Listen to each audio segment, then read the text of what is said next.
పత్రికలకు ప్రకటనల జారీ విషయంలో గత జగన్ ప్రభుత్వం అన్ని నిబంధనలు తుంగలో తొక్కింది. అప్పటి ముఖ్యమంత్రి జగన్ సుప్రీంకోర్టు మార్గదర్శకాలను ఉల్లంఘించి తన రోత పత్రిక సాక్షికి 100 కోట్లు దోచిపెట్టారు.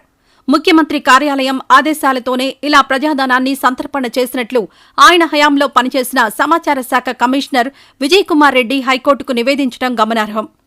Common cause versus union of India కేసులో ప్రభుత్వ ప్రకటనల జారీకి సంబంధించి సర్వోన్నత న్యాయస్థానం నిర్దిష్ట మార్గదర్శకాలు జారీ చేసింది.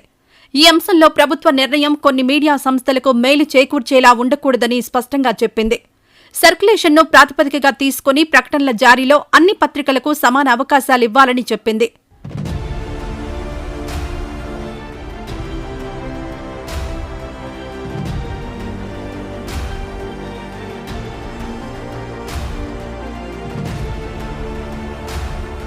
ఈ నిబంధనలకు తూట్లు పొడిచి నచ్చిన వారికి ఇష్టారీతిన ప్రభుత్వ ప్రకటనలు జారీ చేసిన విజయ్ కుమార్ రెడ్డి సుప్రీంకోర్టు మార్గదర్శకాలకు వక్ర భాష్యం చెబుతూ రాష్ట్ర హైకోర్టును తప్పుదోవ పట్టించేందుకు ప్రయత్నించారు.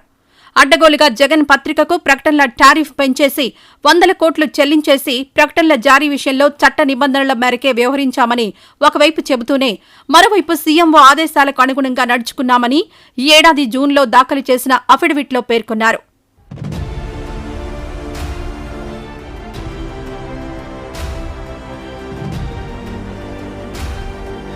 సీఎంఓ ఆదేశాలకు అనుగుణంగా రాష్ట్రంలో ఎక్కువ సర్క్యులేషన్ ఉన్న మొదటి 2 పత్రికలకు మాత్రమే ఎంపానల్ రేటుతో ప్రభుత్వ ప్రకటనలు ఇచ్చామని తెలిపారు.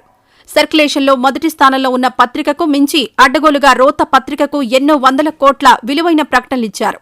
ఇటీవల కూటమి ప్రభుత్వం అసెంబ్లీలో వెల్లడించిన సమాచారం ప్రకారం సమాచార శాఖ ద్వారా జగన్ పత్రికకు విడుదల చేసిన ప్రకటనల విలువ 371.12 కోట్లు. అయితే జిల్లా స్థాయిలో ఆ పత్రికకు ఎంత విలువైన ప్రకటనలిచ్చారో చెప్పలేదు. కాగా ప్రభుత్వ విధానాల్లో లోటుపాట్లు ఎత్తిచూపిన పత్రికలను పక్కనబెట్టి సంప్రదింపుల ప్రక్రియ పేరుతో నచ్చిన పత్రికలకు ప్రభుత్వ ప్రకటనలిచ్చారు.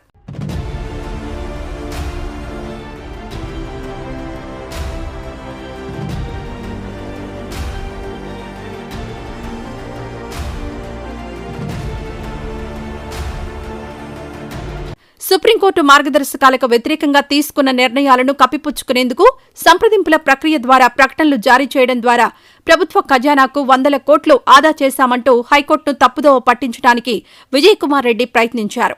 సుప్రీంకోర్టు మార్గదర్శకాలకు విరుద్ధంగా జగన్ ప్రభుత్వం 2019 నుంచి ప్రకటనలిస్తూ వచ్చిందని, కోట్ల ప్రజాధనాన్ని ఖర్చు చేసిందని బాపట్ల జిల్లా పర్చూరు మండలం అన్నంబొట్లవారిపాలెం గ్రామానికి చెందిన చెన్నుపాటి సింగయ్య హైకోర్టులో పిల్ దాఖలు చేసిన సంగతి తెలిసిందే.